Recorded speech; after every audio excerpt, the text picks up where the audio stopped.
Bem-vindo a mais uma edição especial do MACcast, 7º Fórum de Aprendizagem Transformadora.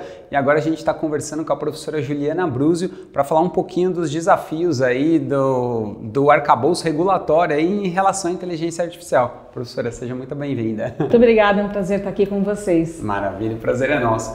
Professora, eu vou começar perguntando o panorama aqui. Em linhas gerais, como é que a gente pode destacar ou pontuar os principais desafios éticos e regulatórios da inteligência artificial? Acredito que no Brasil, mas no mundo, né? Porque tá afetando a todos, né? Não está localizado apenas. Exatamente, a regulação ela não é só uma necessidade no Brasil, mas em todos os lugares que se utiliza da inteligência artificial.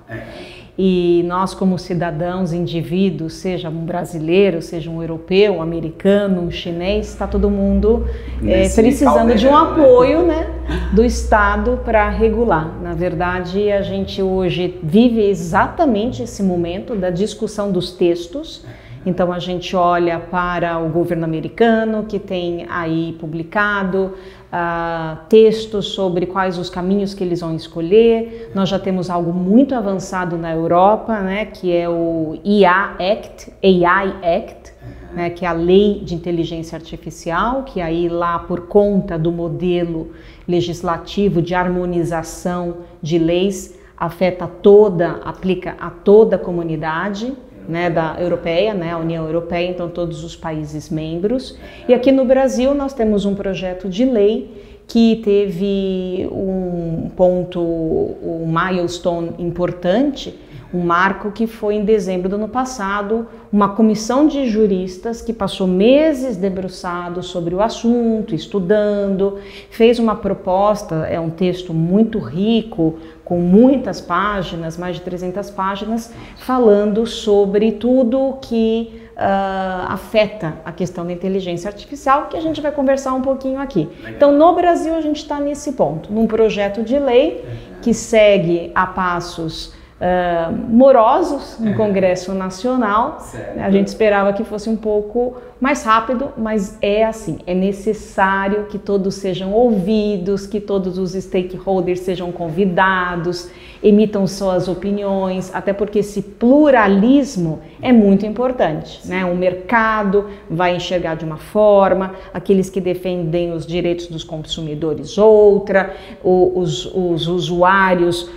Enfim, são muitos stakeholders e todos precisam opinar. Quanto mais um processo dialético nós tivermos, mais chances de acertar nessa regulação. Faz todo sentido. E pensando nessa diversidade de atores, né, que são afetados, vamos trazer um pouquinho para a parte da educação. Como é que você vê que possam ser ali os principais desafios na área educacional em relação à regulação com a inteligência artificial? A regulação, é importante dizer que ela tem um aspecto muito mais principiológico, ou seja, por ela ser a primeira, ela não vai vir com todos os detalhes, com tudo que já nós temos aí em uso, ela vai passo a passo. Então ela primeiro vai vir com os princípios, que não pode haver discriminação algorítmica, que tem que ter uma responsabilidade, né, que a gente chama aquela responsabilidade e prestação de contas por parte daqueles que estão colocando a IA em utilização, e vários outros princípios que são muito importantes e que vão nortear, de fato, vão balizar por onde as regras depois detalhadas vão seguir. Então, o projeto de lei, ele não vai detalhar sobre a questão do ensino superior ou da educação como um todo. Mas sim, nós podemos olhar para essas questões principiológicas e já aplicarmos na questão da universidade. A exemplo da questão ética, né? A ética até antecede a regulação colocada pelo Estado. Você tem diversas publicações falando sobre a ética algorítmica, a ética na inteligência artificial. Perfeito. E olhando esses diversos atores e cenários, você vê que algum pilar, por assim dizer, possa ser mais afetado? Vou dar um exemplo básico aqui. Muito se discutiu que a inteligência artificial, ChatGPT e outros vão substituir os trabalhadores, vai ter gente desempregada, vai ter isso e aquilo. Esse é um dos pilares, quando você olha para o emprego. Você citou, por exemplo, consumidor, você tem questão de direitos autorais, de plágio, enfim, a questão ética que perpassa tudo isso. Você vê que algum desses pilares possa ser mais afetado que outro, que seja um pouco mais sensível, ou não? Todos eles devem ser afetados de maneira mais igualitária? Assim?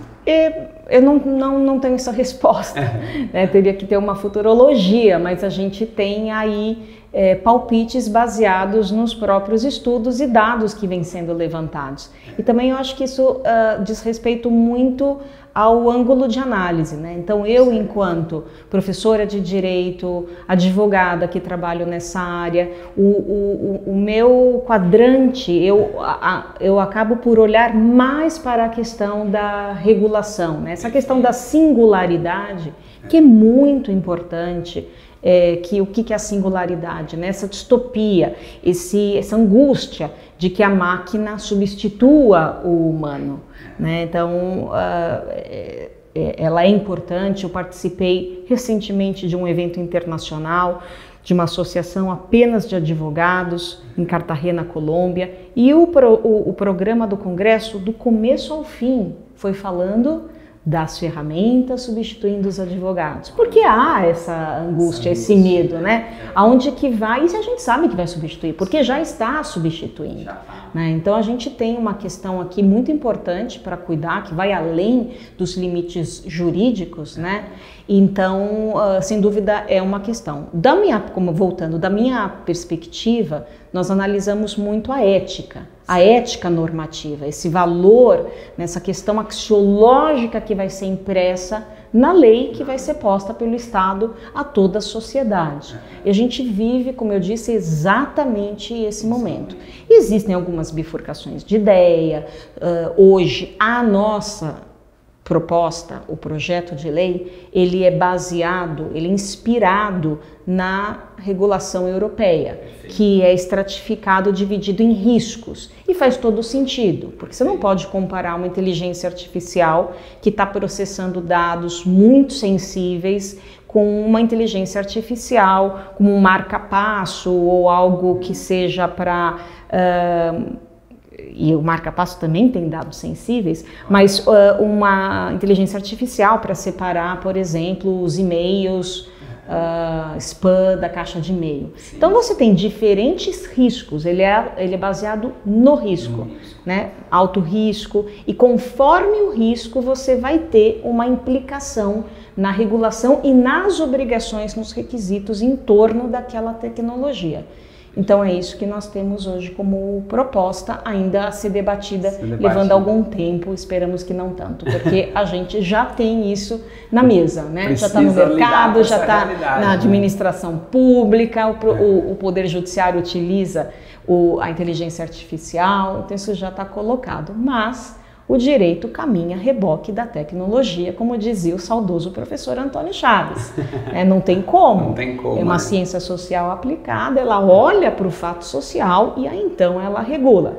A gente ainda não chegou na sociedade daquela ficção, romance Minority Report, que a gente antecipa, né? Eu acho que isso nem a inteligência artificial, por mais que ela tenha característica de predição a partir dos seus padrões, tem um limite. Perfeito. Então acho que nesse momento o mais importante, como o senhor tinha dito no início, é você convidar, talvez, ou mobilizar a maior parte dos atores possíveis para que opinem dentro desse arcabouço que vai regular todo esse cenário, né? Exatamente. Agora, além desse processo legislativo democrático que chama todos os atores para opinar, o que é importante deixar aqui é que a gente não precisa esperar a lei, o projeto de lei ser aprovado, para começar a ter um movimento de regulação dentro dos nossos quadrantes de atuação.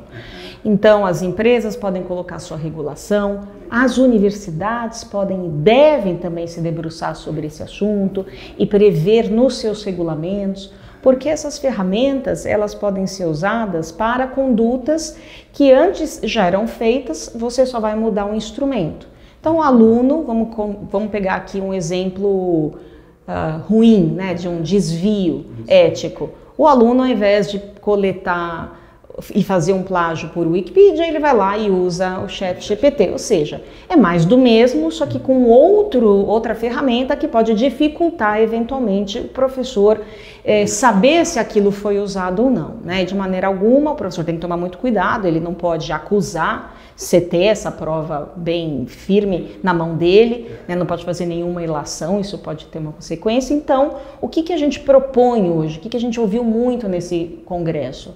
Né? O professor, ele mais do que nunca, ele se torna um intermediador, um tutor.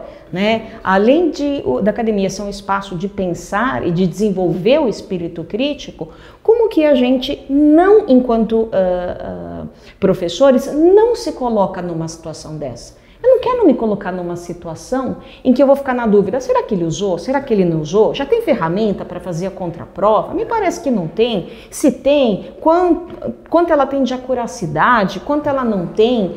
Então hoje, enquanto universidade, nós vamos ter que pensar juntos como fazer para que o ChatGPT também esteja na mesa. Pode-se passar um trabalho com o ChatGPT. Os alunos vão ter que colocar no ChatGPT, vão ver o que cada um vai ter de output, vamos discutir isso. Eu acho que mais do que nunca, aquilo que Bauman fala, né, da morte social, a gente perdeu a morte pessoal porque a relação interpessoal está muito comprometida. A gente vai ter que retornar esse social, os alunos falando mais em sala de aula, protagonizando, porque é necessário a gente ver o desenvolvimento crítico do aluno. Com o ChatGPT a gente não pode simplesmente fazer como antes, delegar um trabalho e ter, né, aí a expectativa de que todos vão realmente seguir um critério de antigamente. Se ele está aí, vai ser usado, está sendo usado inclusive pelo mercado, a gente tem que ensinar como dirigir esse carro novo, né? Então a gente tem aí um foguete na mão, ou não é um foguete, ou é um foguete desgovernado, não quero entrar nisso, mas só deixar aqui a instigação. A gente tem que saber estar neste foguete e temos que fazer isso juntos, né? Porque é a dupla, né? O processo do ensino-aprendizagem. Isso não se destaca, isso está junto. Maravilha, professora. Não, ótimo. E muito legal que você comentou que as instituições também possam propor como se regular, porque isso também ajuda o cenário total, né? Se você já sabe como funciona aqui ou ali melhor, e é como você colocou, né? Os próprios atores utilizando vão regulando melhor. Muito obrigado, professora, pela sua participação aqui. Eu que agradeço, muito obrigada. Um ótimo papo, obrigado. Obrigada. E você segue aqui com a gente no MacPlay. Esse é o MacCast especial, 7º Fórum de Aprendizagem Transformadora, falando de inteligência artificial, ensino híbrido e outras tecnologias no ensino superior. Tem muito mais conteúdo por aí.